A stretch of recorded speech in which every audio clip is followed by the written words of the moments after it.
ओम शांति। आज है 19 फरवरी 2025 की मुरली। आज की मुरली का मुख्य सार बाबा ने कहा, मीठे बच्चे, तुमने अब तक जो कुछ पढ़ा है उसे भूल जाओ। जीते जी मरना माना सब कुछ भूलना, पिछला कुछ भी याद न आए।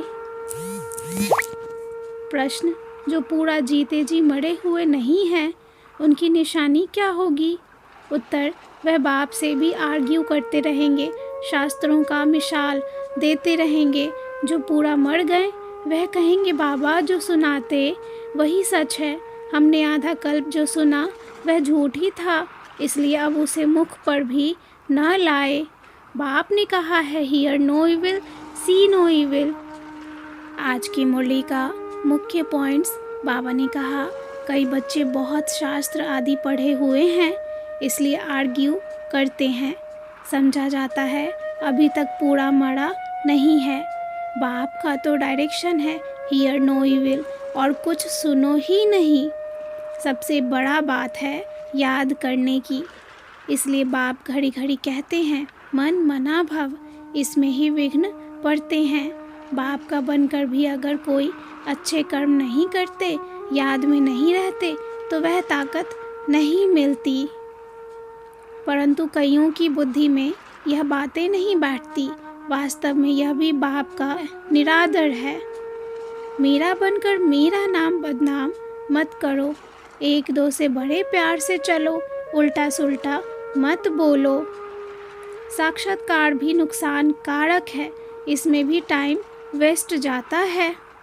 पढ़ाई और योग दोनों बंद हो जाते, इसलिए तुम्हें ध्यान आदि का शौक नहीं रखना, यह भी बड़ी बीमारी है। 3 पैर पृथ्वी में बैठ तुम्हें मनुष्य को नर से नारायण बनाना है। बाप के डायरेक्शन पर चल, हॉस्पिटल कम यूनिवर्सिटी खोलते जाओ, ताकि कोई भी आकर विश्व का मालिक बन सके। अच्छा, मीठे मीठे सिकिलधे बच्चों प्रति माता पिता बाप दादा का याद प्यार और गुड मॉर्निंग। रूहानी बाप की रूहानी बच्चों को नमस्ते। रूहानी बच्चों की रूहानी बाप को याद प्यार और नमस्ते। धारणा के लिए मुख्य सार, पहली पॉइंट, तीव्र पुरुषार्थी बनने के लिए पढ़ाई का शौक रखना है। सब सवेरे सवेरे उठकर पढ़ाई पढ़नी है, साक्षात्कार की आश नहीं रखनी है, इसमें भी टाइम वेस्ट जाता है। दूसरी पॉइंट, शांति धाम और सुख धाम को याद करना है, इस दुख धाम को भूल जाना है, किसी से भी आर्ग्यू नहीं करना है, प्रेम से मुक्ति और जीवन मुक्ति का रास्ता बताना है।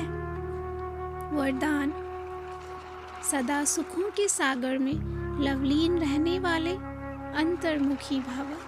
सदा सुखों के सागर में लवलीन रहने वाले अंतर्मुखी भव। कहा जाता अंतर्मुखी सदा सुखी।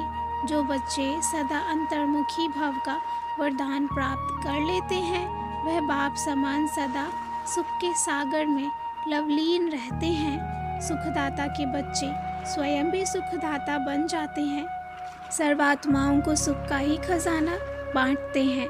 तो अब अंतर्मुखी बन ऐसी संपन्न मूर्ति बन जाओ, जो आपके पास कोई भी किसी भी भावना से आए, अपनी भावना संपन्न करके जाए।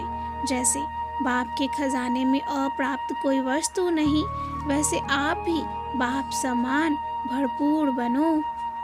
स्लोगन, रूहानी शान में रहो तो कभी भी अभिमान की फीलिंग नहीं आएगी। रूहानी शान में रहो तो कभी भी अभिमान की फीलिंग नहीं आएगी। अच्छा, ओम शांति।